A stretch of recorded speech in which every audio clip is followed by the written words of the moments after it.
In this episode of the Modern Warrior podcast, I sit down with Gloria, a woman whose depth, honesty, and life experience completely floored me. We met recently at a wellness retreat, and after hearing parts of her story, I knew this conversation had to happen. We dive into trauma, childhood wounds, intimacy, relationships, and the emotional patterns that shape our adult lives. Gloria's story is incredibly raw.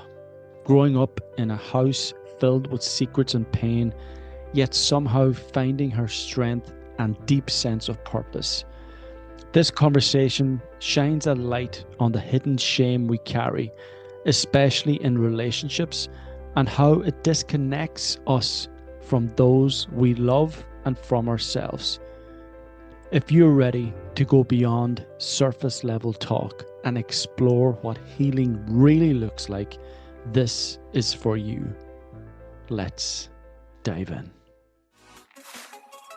Gloria, welcome to the Modern Warrior podcast. It is an absolute honor to have you here with me today. And thank you for taking the time to sit and speak with me. Myself and Gloria met in Creakin at a wellness retreat. We were both there for different reasons, but we were also there for the same reasons, perhaps. And having gotten to know Gloria whilst I was there, I felt that this would be an incredible opportunity to hear your story. Thank you. To also hear your opinions on masculinity as it is today in today's world, on the state of men, on the state of humanity, on the potential political agenda that's happening beneath the scenes that we aren't very aware of, and how this is manipulating and controlling the population. Not to go too deep into that, but before we get into the deeper stuff in terms of male masculinity, mental health, spirituality, I would like to hear about your story and your origins in this life and where it all sort of began for you.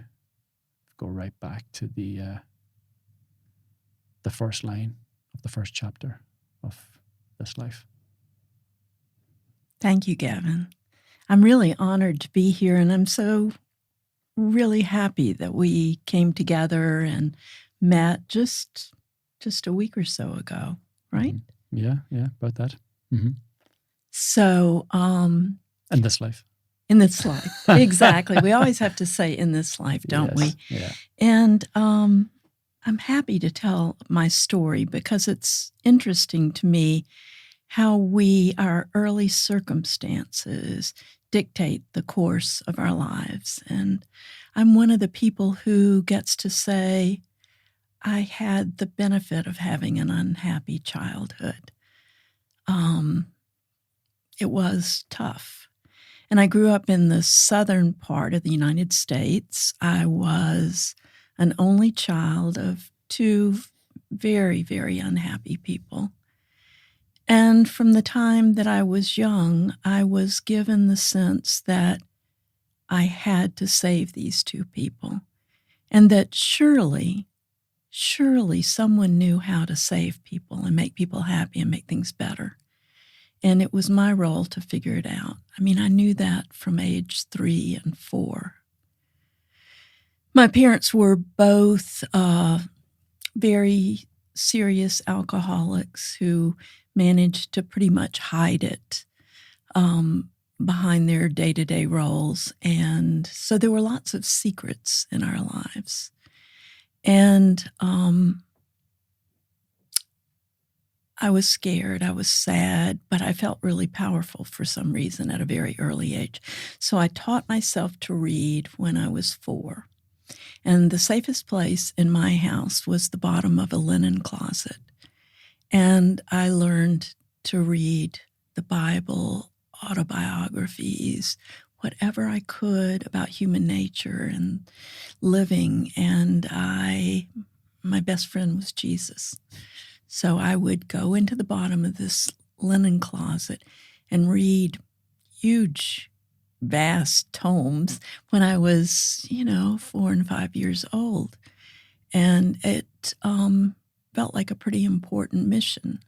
And it felt like I had a sense of purpose. And so I learned some things, and I knew from a very early age that I was going to be in some position to help people survive, that I had a gift that was my passion, and till today, it's still my passion.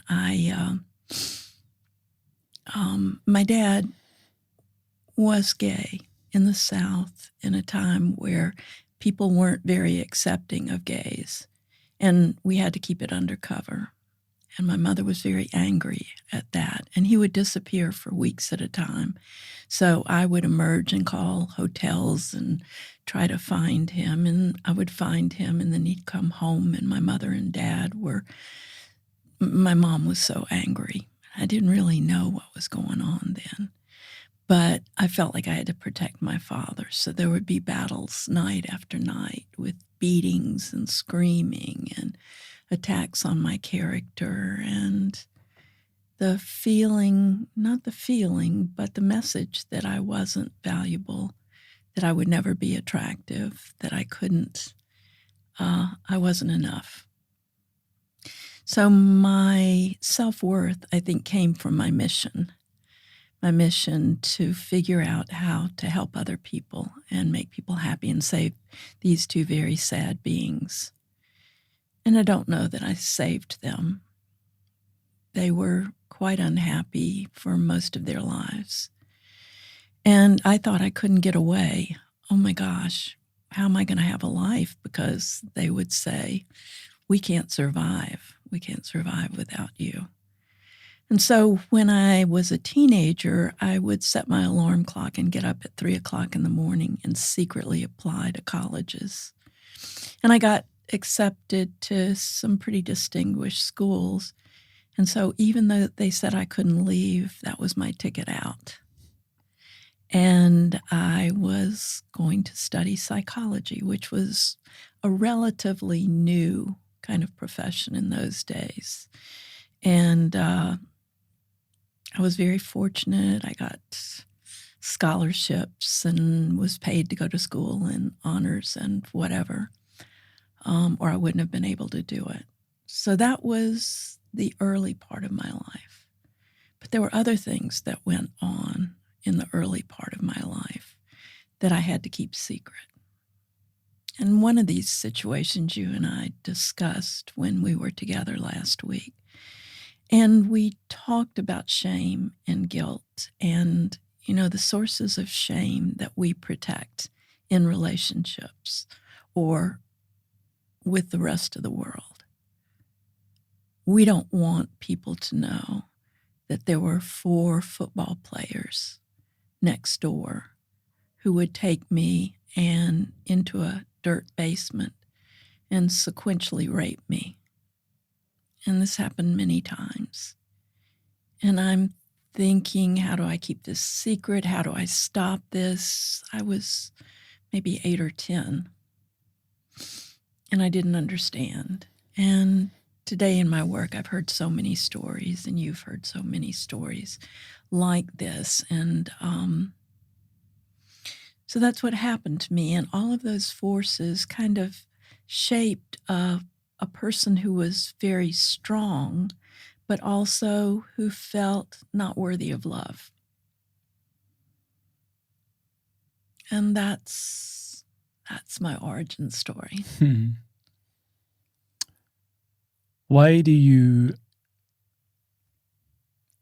I know the answer to this, but some people may be quite confused as to why you called this traumatic childhood something that was beneficial to you. Well, I think had I had a normal, peaceful, protected childhood with normal childhood events, I wouldn't be so driven, nor would I understand pain and shame and guilt and trauma. as well as I do. And those of us who've been through that, I think it's a lot of us, we have a framework for helping other people. And for me, to this day, there's nothing more important than hearing people's stories and helping them to forgive themselves and move forward. And yeah, because you can relate. You can step into their shoes and actually identify with the feelings and emotions that they're struggling to navigate in their life because you've been there yourself. Absolutely. Absolutely. At what point do you let go of trying to fix these two individuals who you love dearly? And I never stopped trying to fix them. The challenge was, how was I going to have any kind of independent life where there were these two very sad beings who were locked in this struggle? And so I went away to school and I met a man, and we were in school together for a couple of years and decided to get married. And that was an escape, but I worried about my parents every minute. And what age were you? Pardon me? What age? This is like, I got married when I was 19. How can anybody think they know the world or can make a decision like that at 19 years of age? But I felt like a very old being in a young body. I understand. And so I married this man, and he decided he wanted to be a doctor. And I said, well, I'll be a doctor too. And he said, no, Gloria, you can't be a doctor. And so I said, I'll be a doctor of psychology. And so he went to go on to be a very prominent surgeon. I dropped out of school and put him through school and residency and so forth. And then I went to graduate school at the same time. So we were pretty much separate. And I would think that I knew so much. I knew so much about trauma and pain and discord in individuals that maybe I could avoid this in my own marriage. But you know how it is. You know how it is.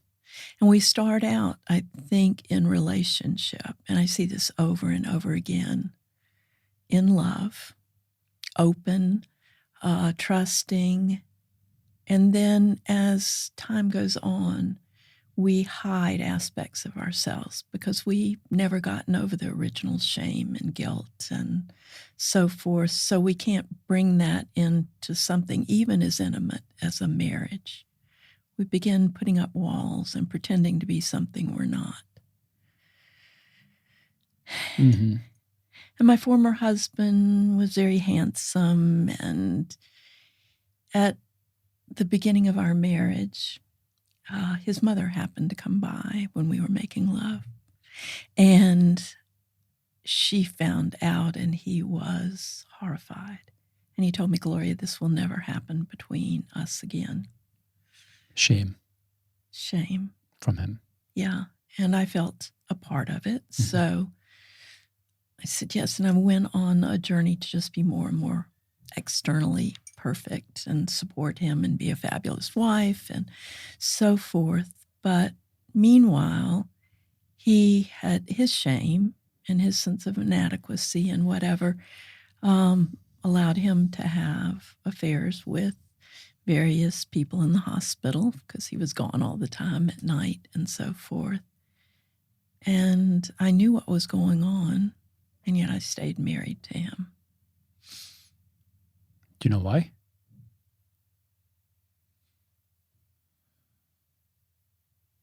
I think growing up in that house in that way that I did, I thought I could overcome anything. Or that you could fix him? Fix myself. We could have a happy life. How in the world do you have a happy life or marriage when there's that dynamic going on, right? So we We were very prominent, and we had beautiful houses and lovely, smart friends, and I had a daughter, we had a daughter, and we played roles. And it looked like from the outside everything was perfect.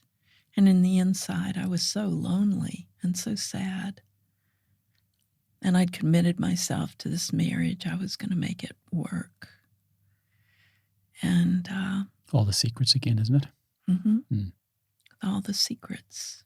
Which was your familiar environment. Yes. So we generally tend to default to what's familiar to us. Exactly. That'd be your understanding of it? Yeah. Exactly. Almost without an awareness of the similarities and the patterns, you know. Yeah, it's driven by the subconscious. Yeah. Yeah. Yeah.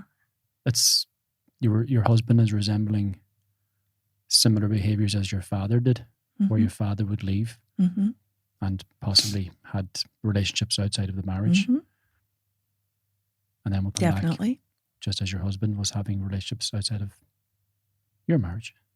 Right. And then you're standing there in this situation where consciously it's horrible and you feel lonely, but subconsciously this is where I feel safe because this is what I know. This is the place that I feel comfortable in. This is all I know. Until we have the courage to start questioning that and begin to let that part of ourselves go or forgive ourselves for that part of ourselves. It's very hard, I think, Gavin, to fully forgive ourselves. I think almost everyone in a marriage that has experienced trauma would recognize this pattern. Maybe it wasn't quite so blatant or quite so painful, but this is what we do in long-term relationships. Things that we haven't overcome, that we've hidden, we tend to hide from our partners. And the very sad thing is that we perceive that it is our partner who is distancing themselves from us and who doesn't want us and whatever. And we begin to think, this is my pattern and they don't want me, so I'll just do what I've learned. Hide, be more successful.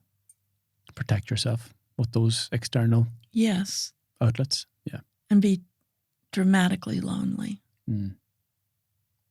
How did that show up in your marriage, this loneliness? Like what did that look like for you? Well, I just took on so many of these external roles that I thought were important. Oh my God, I went to several years of seminary. I was working, I'd gotten a PhD. I was teaching at this prominent medical school. And that was enough, right? That was enough. But I still didn't have someone who wanted me, who loved me, who we were involved in this dance that nobody really knew about. And how I gave myself to that, and how he gave himself to that, and how so many other people do that. Yeah, I can definitely relate to the shame and to hiding parts of yourself in a relationship. And as you know, I had a pretty serious porn addiction. But that's also coming from a place of shame and it's something I speak to a lot of men about and would be interested to hear your opinion on it, especially when it comes to intimacy in the relationship, such as he felt such a level of shame by his mother's response to him acting out in this way. And being raised in this very Catholic country where sex is almost frowned upon or it's just simply functional. And that fantasies or kinks or that, things that are quite pleasurable are associated with a lot of guilt and shame. So in the relationship and in these intimate scenarios, you may be having sex and being quite intimate with your partner, but then you're holding back parts of yourself. So you may be only giving her or him 20% of yourself, and you hold back these parts where ultimately, for me, my understanding is that when you're in that situation, you're giving your all. It's like expression of love. And then that other 80% of yourself that you feel so shameful about, that you keep secret because you feel shame about it, you can transfer that over to porn, where it's safe to do so. I've got this fantasy, I've got this kink, but if I express it here, it may result in a rejection or some sort of response from her that would make me feel ashamed about myself, which is, again, coming from somewhere in your own past. And there's an incredible disconnection there in the relationship. And then the more you sort of delve into these other avenues, the more pleasurable that becomes, and the more of an escapism that becomes, especially when difficulties do eventually arise in the relationship because you're not having all your needs met. And I've identified that pattern in my own life, and I can also perhaps help other men see this within themselves too, that you're actually not giving your all, and this part that you're not giving, you're transferring that energy over here to somewhere where you feel safe to do so. It could be porn, but also could be prostitution, or maybe even an affair that's just all very physical, where there's low risk of rejection and therefore low risk of shame. What's your thoughts on that? Well, I'm so glad you brought that up, and thank you for being so honest about your past. But this is a huge, huge issue. Because when you're engaging in porn, there's this thought, this rationale that this isn't hurting anybody. Look, I'm taking care of everything. I'm going to work. I'm taking care of the kids, whatever. But this is just something I'm doing to take away these needs. Yeah, to take the edge off, to have some fun. Right. Yeah, to enjoy pleasure. And I don't feel guilty about that, right? That's what you say to yourself. This isn't hurting anyone, until you realize it is a huge source of shame. And anytime you split yourself up, which we're all doing, and take things away because we're afraid of being vulnerable with our partners, afraid of being honest with our partners. Honest with ourselves, yeah. Honest with ourselves, taking care of these needs elsewhere. It's creating vast, vast caverns of distance, whatever. How can you ever start back with that initial innocence and love and passion that you had when you came together, when part of you has been satisfying yourself in other ways? And it's a real problem for, I would say, a huge portion of the population. There's so many, let's talk about people who aren't in relationships. I'm sure it's the same here as it is in the States. I don't know what the statistics are, but a vast percentage of men and women in the United States have not had a partnered sexual relationship in a year or several years. Well, people have needs. How does this work? How can we have a society where maybe 25 to 35% of these people are not allowed, they are not held and touched, and their needs aren't satisfied? Well, they just start putting layers of protection around themselves, and they think that they're doing the right thing in some twisted way by dealing with their desires through porn or prostitution or things like that. And it's getting to be a bigger and bigger and bigger issue because people are friggin' lonely. They're lonely. And so artificial intelligence, within several years, artificial intelligence will be so accessible and so effective that it's going to be a resource for anybody who doesn't want to be vulnerable, who feels like nobody could love them. And, and then when that begins to happen, there is enormous disconnect between the sexes or partners. And men begin to feel that women don't want them, that women are too needy, maybe, or want too much, or, you can't be the perfect guy. I mean, how can you be the perfect guy, really? They want somebody who talks to them like the main character in a romance novel, makes love to them all the time, except for they don't have enough energy to make love, and they don't feel great about themselves. I mean, that may be what's going on there. And really what people want is to be wanted. Men aren't necessarily looking for the most perfect body and the most perfect woman, right?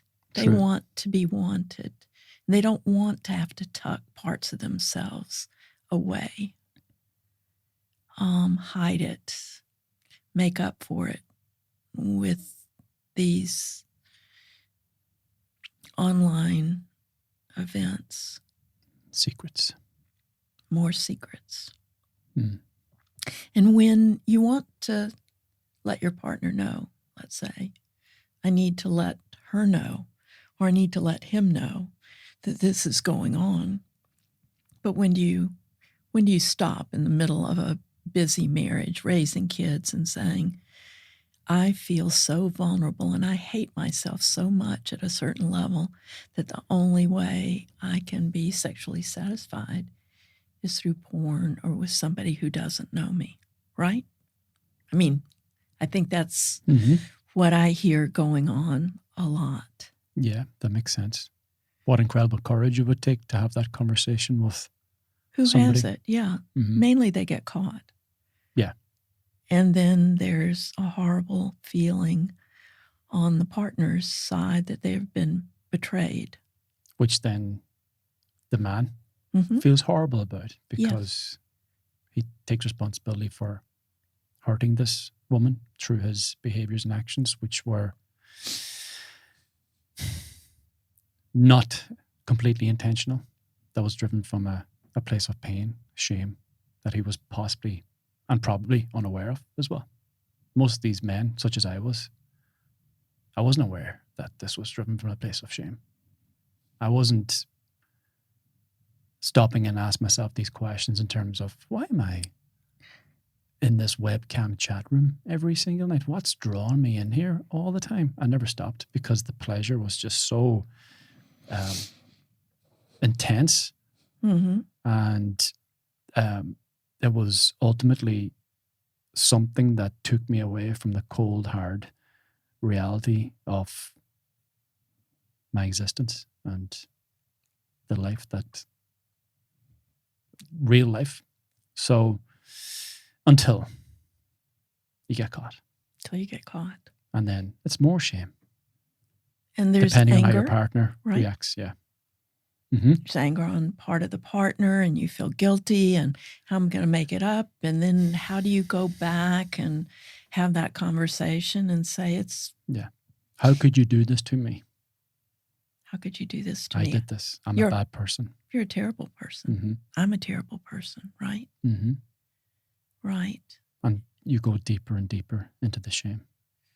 And it can wind up, what's the easiest way to deal with this? Well, we'll just cut this off. And she'll say he was addicted to porn. And he'll say she wasn't there. She didn't love me enough. She didn't want me.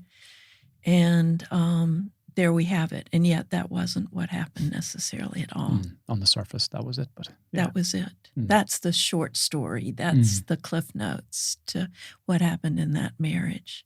But the secrets still exist. Yes. With the shame. And then we can end that difficult conversation, that difficult relationship. We can get past the shame or bury it deeper by finding another partner. And wow, this is really a much better fit. But that same human being, whether it be female or male, is going into another relationship where they're hiding, again, parts of themselves. And being desired is such a drug. Everybody wants that. Yeah. What's been your experience? Yes. Yes. What is love? I mean, why is it so exciting? And why do you feel so good about yourself when someone falls in love with you?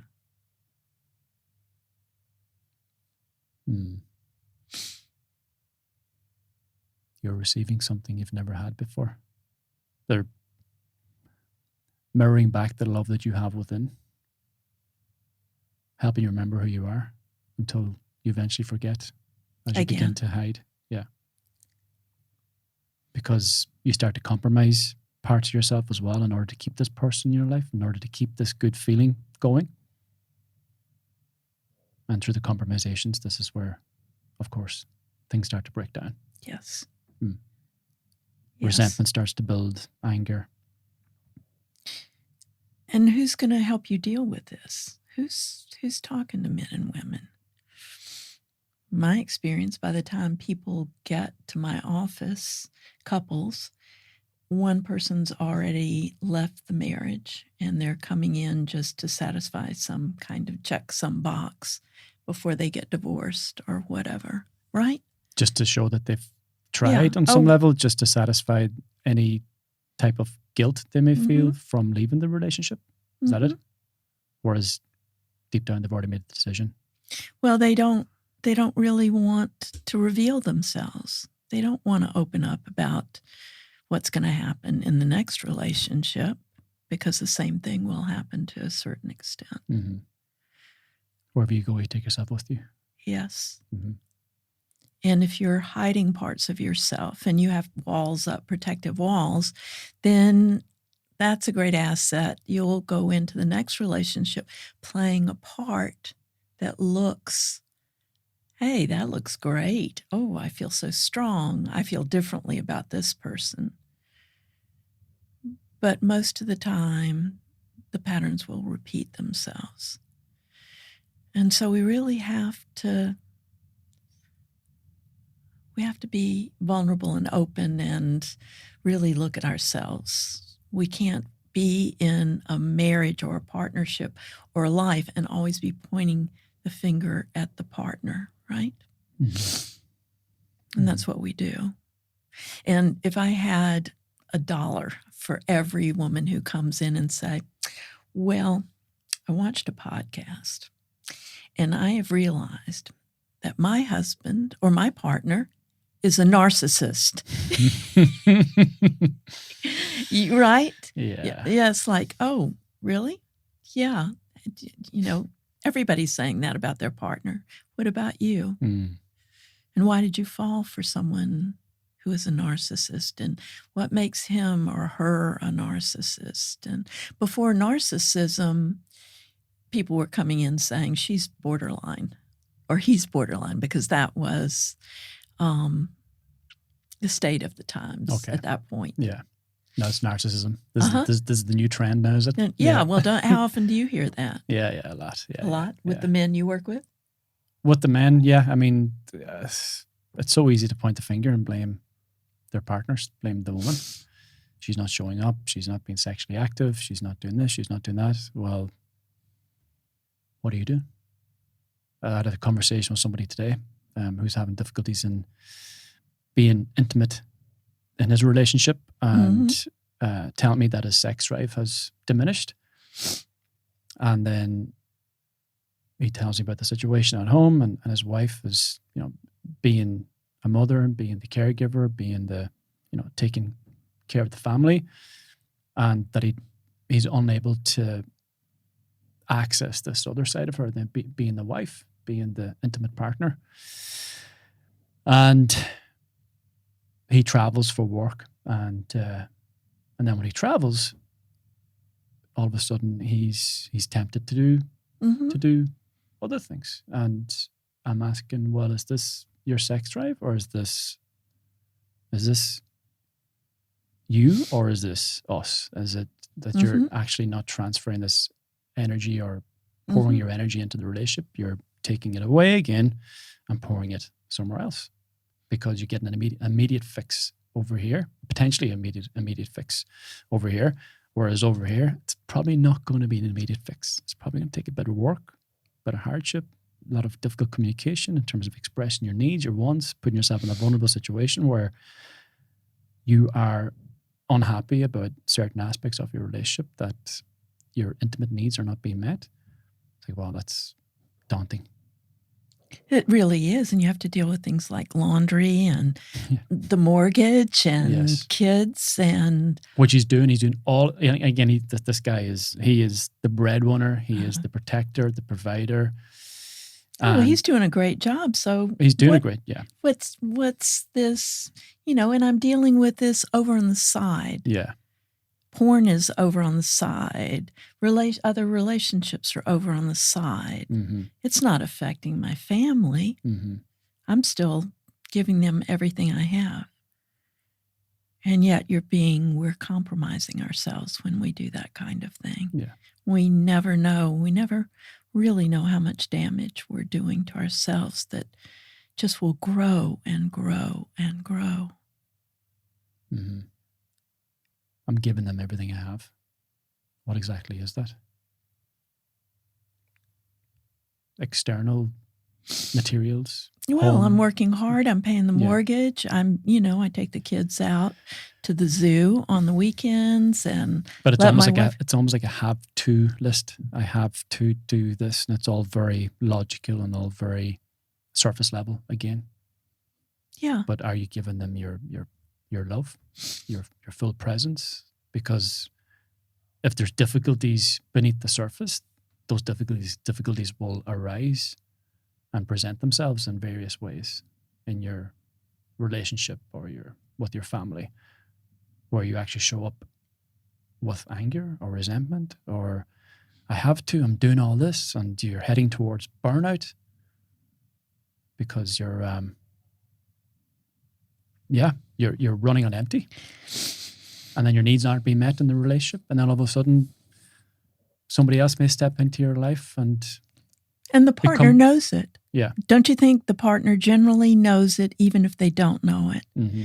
They know that their husband or their wife is not looking at them. But then again, somebody has to be courageous enough to step up and start talking about it. Yes. Because she's probably feeling the same pain or difficulty, but perhaps quite reluctant to communicate it. Whereas for men that I work with, it's really about helping them realize the courage they have and then transfer this courage into the areas of your life where you feel challenged. And on the other side of that challenge, you're going to find confidence and more strength and purpose. But it comes from courage first. Yes. And vulnerability. Mm. And, I think that it's always too late. We always feel it's too late. I've done this. Now I have to clean the slate and start over again. And then there's this division between the sexes. Men are, come on, Gavin, they're all narcissists. And women, they're all narcissists or not taking, they expect too much of us. We can't do this and that and that. Mm-hmm. Now you want me to perform in the bedroom? Now you want me to... Yeah. 10x my sex life with you? What? Oh, I'm exhausted and be looking after the kids all day. What the fuck? Yeah. Well, that's not funny at all, but I'm laughing because it's so typical. But it's so universal. But is it the man then to step in and create an opportunity where the woman can actually feel more relaxed and be in her feminine, not in her masculine, which the masculine is all do. Uh-huh. And let her be. And something I'm often trying to teach the men is when your woman is having, and I had it myself quite recently, when your woman is having this potentially emotional meltdown, don't run away. when she's being critical of you, she's really asking for help. When she's expressing her anger, she's actually quite scared. But this can often provoke the underlying trauma that the man has, where he was met with this angry mother. And an angry mother means a mother that doesn't love me anymore. And I'm so scared. I feel so alone. I feel so vulnerable. And you hide away, you run away to your bedroom and you avoid this because it's so painful. But of course, this is part of the healing. It's your woman who's expressing her anger is like the little girl who's afraid and just needs to feel safe. Yes. And this is where you actually approach her, go forward instead of running back. And as you do that, she'll trust you all the more. She'll feel more protected. She'll feel safer. And she'll open up a lot more in every way. You know what I mean? In every way. In every way. In every way possible. Yes. Yeah. And I have had men who've been with me, and they've reclaimed the love and intimacy in their relationships just by doing that one thing. I had a guy reach out to me a couple of years ago, and he was on the brink of separation. My wife is going through postnatal depression, and every single day it's anger, and it's and I'm asking, well, what do you do when she's angry? I do nothing. I just, she's in there, she's smashing plates, and she's, kicking and screaming. I'm going, she's asking for help. She's fucking terrified. And he was being provoked because it resembled the terrifying mother that he had in his childhood. Yes. So once I helped him to understand that, and he got to the point where he was telling me, he'd be on the couch and all of a sudden he'd hear her kicking up. And he'd be like, yes, whoa, this is my opportunity. And he got excited about it versus afraid about it. And what that did was everything outside of the home changed as well. He started to stand up to his bosses. He started to take risks in terms of building his own business. And he's gone on and on from strength to strength. Wonderful. By stepping up and standing up in his marriage and realizing the strength that he has to be able to hold this woman when she's melting down potentially. So, yeah. That would have never happened. He would have continued pointing the finger if there hadn't been that intervention and that opening up on his part, because what man wants to be judged and criticized and asked to do one more thing? Well, we do a good job of doing that to ourselves. Yes. We beat ourselves up all the time. Yes. Men and women. Yeah. All the time. They just need someone like me, perhaps, or you, to step in and put an arm around their shoulder and say, it's okay. It's okay. And the sooner the better. The sooner the better. So a lot of this happens during the times that our children are born, don't you think? Dynamics start to shift. And we feel like, oh, we've been replaced here by this child. And the woman You're referring feels, to the man? Yeah. The child is getting all the love and the nurturing now and sort of pushed to the side. And here's the wife trying to get her body back and taking care of one other person and exhausted. Yes, exhausted. And so she feels unattractive, unlovable, and she sees her husband acting that out. So, but then there's a reciprocation of love that comes from the child as well, isn't it? Because when you give that attention and love to the child, it's almost immediately given back to you. So this becomes a natural replacement for the work that's required to cultivate that love in your marriage again or in your relationship again with the man, because it's harder work. It takes a bit of time. You've got to navigate through like the shitstorm of the shame or the secrets or the vulnerability or the pain that you're carrying. So I think we're always, reluctant to take the path, at least the path of more resistance. Projecting onto our partners rather than taking the risks of looking at ourselves. That's kind of the foundation of it all. Was that the turning point for you when it came to your marriage? Well, I don't know what I was thinking. Oh my God. Here I am, a healthy woman who wants to be loved, wants to have sex. And then I have this husband who's like, nope. And so I just buried all of these things until an affair I would catch him, or he would tell me, gosh, I've been having an affair for a year, I'm like, where was I? I just knew that he was busy and tired, and he would say, she's frigid, that I was frigid because I didn't want to bother him. I didn't want to be vulnerable. You wanted to protect him in a way? Well, I wanted to protect myself. Yeah. Mm. And he never knew, really, how much I needed these things and wanted these things. And if you're always protected, you can never be connected. Right. Mm. And then it's quite redeeming and validating when you've done the, quote, right thing, and your partner's having an affair or addicted to porn or whatever. It's kind of like, phew, that's not me, right? But where did it go awry, and why weren't we there to open up to each other before we created these separate lives? No. What did your life look like after you let this person go? Well, it was grand, really. But I hadn't healed all the issues from my marriage and my past and so forth. So it was great not to be governed by a marriage and to be free to make my own decisions. And yet I wasn't really open to relationships for a long time because I didn't want to be hurt like that ever again. Mm-hmm. When did you leave the marriage? Or were you? I left the marriage. Essentially, I left the marriage when my father was dying. He died. We went to his funeral. We came back home. And that very night, my husband said, I'm leaving you.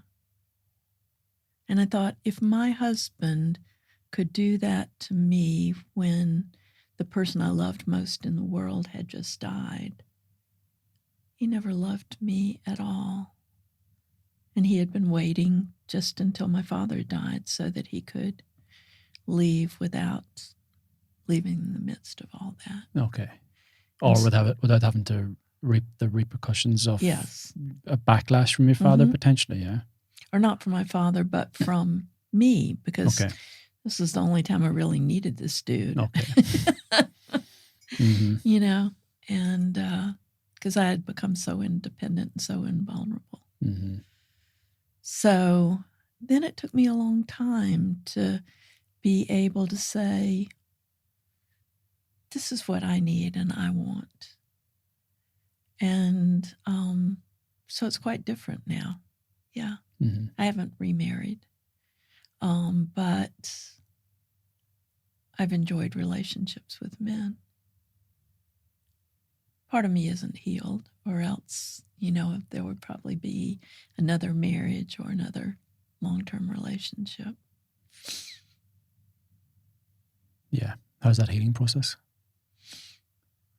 It takes a lifetime to really do all of this, doesn't it? Mm-hmm.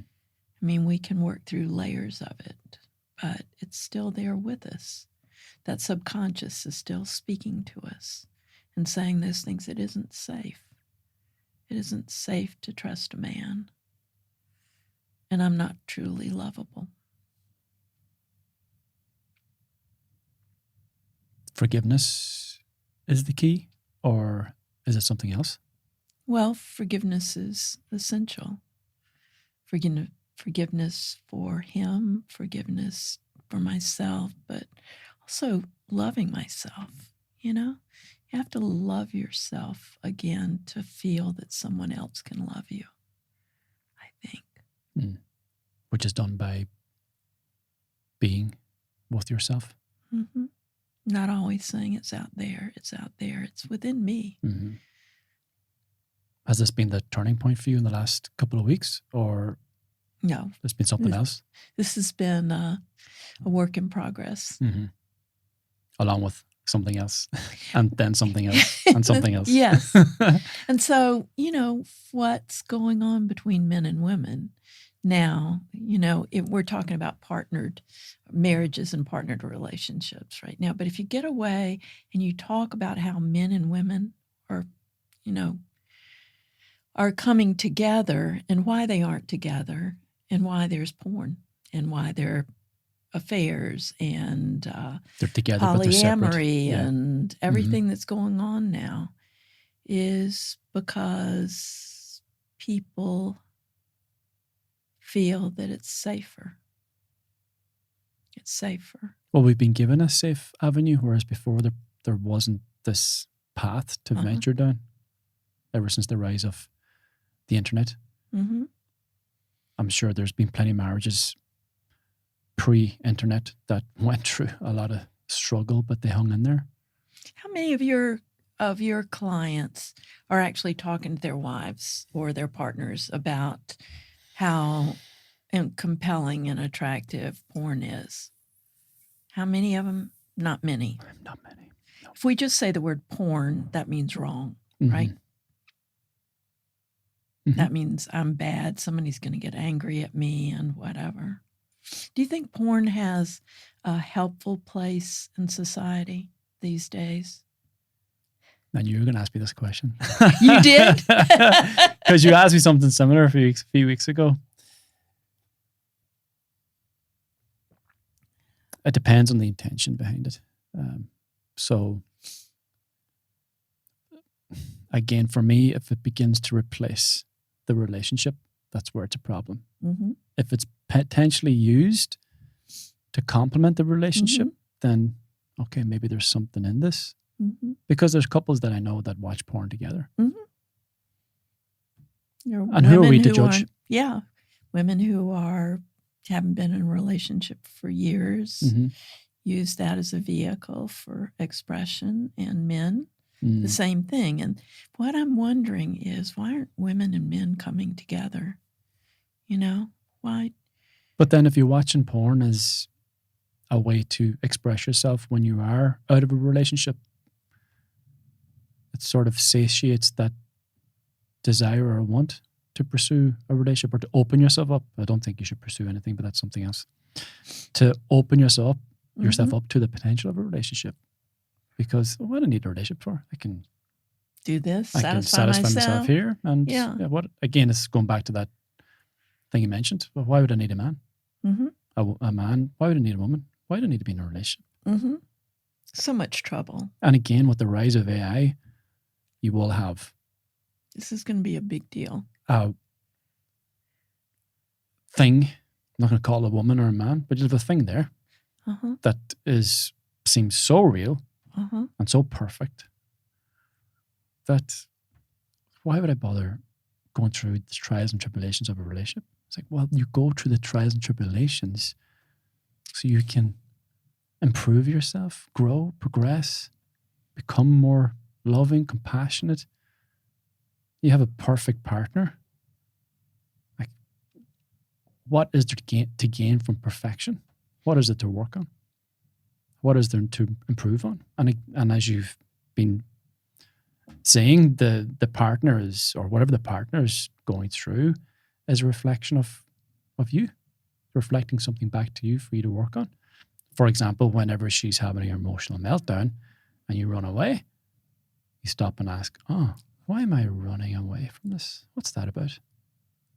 It's like, okay, this is something for me to lean into in order to expand myself, in order to be more loving, be more compassionate, be stronger, more resilient.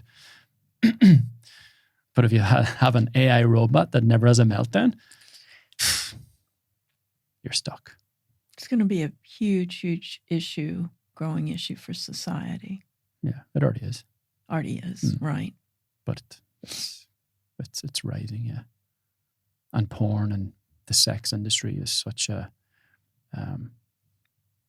it's powerful, because again it taps into our greatest fears, like being vulnerable, being open, being honest, rejected. being rejected. Oh my God. Mm-hmm. So how do you layer addictions into this framework? Because we see a lot of people with various kinds of addictions. Well, the addiction is stemmed from the underlying pain. It's not the addiction, not the porn that's a problem. It's the underlying pain or insecurity that's driving the porn. So once we can get in touch with the shame and the pain, we can begin to understand why the addiction. So it's not, the big thing for a lot of us is, and for me, as I'm talking to these men and having these communications with them, is like, I'm not here to judge. I'm not going to judge you. You're watching porn, you're snorting cocaine, you're having affairs. Okay, that's where you're at, but you're exactly where you need to be. And there's something in this to explore. So have the courage to explore it versus the resistance because you feel shameful about it or you judge yourself over it. As I said, we criticize ourselves all the time. And when we're criticizing ourselves, we're beating ourselves up even more. And because we're beaten, we feel pain. It's, well, I need pleasure. I need to fix. And I need a fix for this, which is something like porn. Pleasure to numb the pain. But as you ignore the pain increases. It intensifies. And it takes such enormous trust, doesn't it, for a man to come to you and say, this is really what's going on behind the scenes. And I hate myself for it, but I can't stop. Yeah, but that's why I tell them about my story on social media. I've got many, many videos and podcasts I've been on where I've sat there or stood there and say, hey, I was addicted to porn. I was in a webcam chat room. The videos were shared around my home place. People seen me in my most vulnerable state, judged me and did whatever else. And I was left with a choice. Okay, am I going to let this shame and pain dictate my life? Or can I use this experience in order to help other men through their pain and shame? Because I know for a fact that I'm not the only one in this web. I know for a fact, because I was in the webcam chat room, I know for a fact I'm not the only person in a webcam chat room. I'm not the only person watching porn. So again, and this is my purpose, is to break down that barrier from men. The wall that we use to protect ourselves. And to take a sledgehammer and say, hey, I see you, I feel you, I've got you. And that's something that's all men need, is to know they've got somebody that has their back. That somebody else understands their needs and their shame. And right, this is an enormous act of service that you're doing for men. And when did there come a time when you said, I'm going to face this. I'm not going to run away from it. I could kind of go to a different part of Ireland or move to England or maybe the States and nobody would know. How did you have the courage to do that, Gavin? You didn't even move from your community, did you? Stayed right where I am. Yeah. Because again, I took the pain and turned it into a purpose. And whatever you want to call it, a gut feeling, a higher purpose, a message from above, whatever. It's like these things come to you. And I knew that if I ran away, because I've wanted to run away many times, of course. I was in a car accident when I was 18. I was at the scene of the car accident. There was maybe 2 seconds, 3 seconds maybe, during that moment where I said, I just want to fucking run away from this. I want to run away from this scene. But I knew I couldn't. Something kept me there. Had to be there. Had to endure the pain and the shame and the trauma of that experience. And again, it's sort of coming to a point where you look back at these experiences like I believe you have or you are doing, and you have gratitude to look back and say, okay, this had to happen in order for me to have the capacity to open the door for other men or other people who are struggling and suffering and say, hey, it's okay. And that's been very healing for you.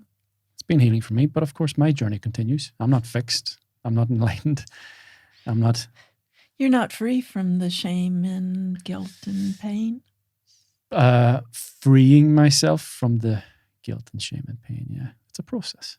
Mm-hmm. I'm a lot further on than I have been, than I was last week, than I was 6 months ago, than I was 3 years ago, than I was 20, 30, 40 years ago. So it's a process. And I'm going to continue on this journey, because the more I free myself, the more I can then And you help have others. teenage kids? Of my own. Mhm. Ariana's 14, yeah. Mason's 7. So And has this become a discussion with Ariana? Ariana knows, yeah. She can't not know, because I'm all over social media talking about my porn addiction. And she has come to me and she has had her discussions, and she's opened up about her own difficulties and struggles with trying to navigate this in her own life. Teenage years, as you know yourself, hormones are heightened, and Raging. a lot of confusion and questions arise as your body is changing. But again, it's opening up that door where she knows I'm not going to judge her. And you're not going to leave and run away Of course. and create the impression of a picture-perfect wife and family, and in some other place where people don't know what's going on inside of you. I think that would have been, can you imagine if you had run away, the torment that you would be in? Yeah. Where do we eventually run to? Off the edge of a cliff. Because the pain, it's like that thing of, if we keep running away from the storm's going to continue to follow us. But if we actually turn and run into the storm will eventually pass. So wherever you go, the pain's going to follow, the shame. But hey, have the courage to face it. It will pass. It's a great discussion. Mm-hmm. To ask you the same question about the addictions, have you a different interpretation of that? Well, I see addictions as a lover. That, like porn, alcohol, sex, cocaine, cannabis, there are all of these places where we can just numb the pain. And there's so many people numbing the pain. And there's so much loneliness. I'm sorry, but I don't think porn helps loneliness.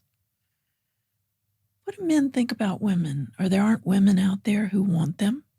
Are women too judgmental? Or what's the deal? What do they say that keeps them away from looking for a lover or a wife? Or almost like love is always out of reach, because that's how you felt as a child, that you always had to reach for your mother in order to love her, in order to receive her love, which means compromising parts of yourself to feel accepted by her. Mm-hmm. We have so many men who feel like there's nobody out there for them. Like I have to swipe 200 times to get a coffee date, right? And women feel the same way. And so they disparage the partners or the men in general. And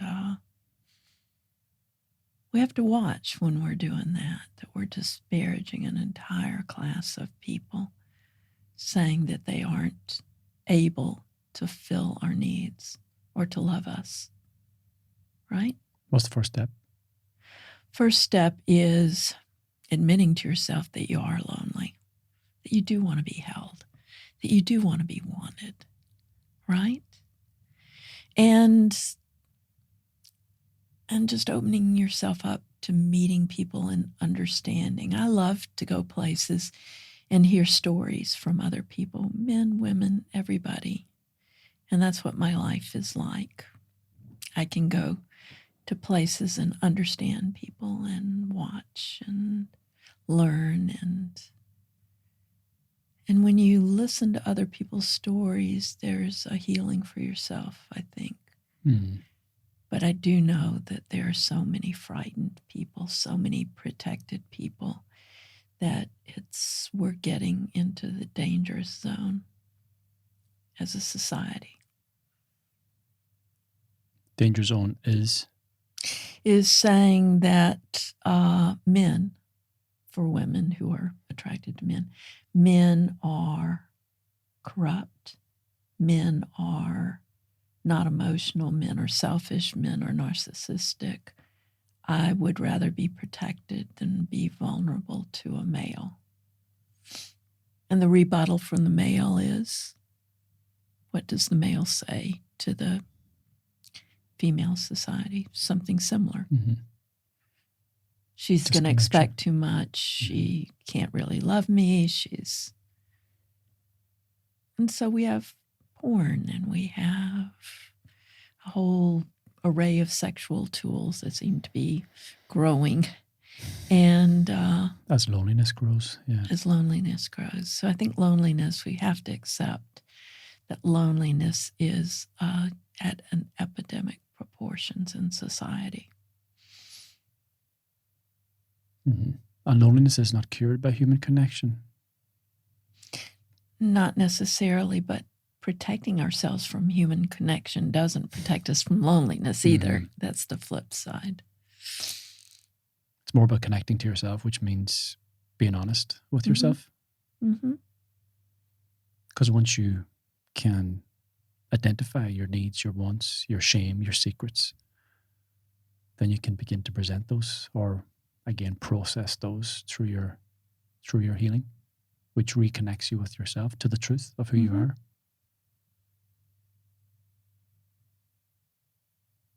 Love this conversation, Gloria. Thank you so much. I could go on and on here. I know. Yes. I know. And it's just great. There's so many facets of this that we haven't even so really. So many facets, but I think we presented what we needed to present, or you presented, or we presented. Yes, thank you. I really appreciate hearing your viewpoint, and I know a lot of men and women will appreciate hearing that. Yeah, likewise. So, is there anywhere that people can reach out to you or work Sure. with you in some way? Can you let us know where that could be? Or well, my email, how about that? Yeah. Is Dr Gloria Waterhouse at gmail.com. Dr Gloria Waterhouse at gmail.com. Love to hear from you. Brilliant. You don't have a website or anything? Mm-mm. Don't need one. They will come to me. Thank you so much, Gloria. Absolutely. Thank you, Gavin. And I treasure our relationship, and so very thankful that I got to meet you. Yeah, likewise. Yeah. Keep up this good work. Okay. Yeah, you too. And I'm sure there'll be a part 2 here somewhere. I hope so. At some point, on your return. Take care. Thank you.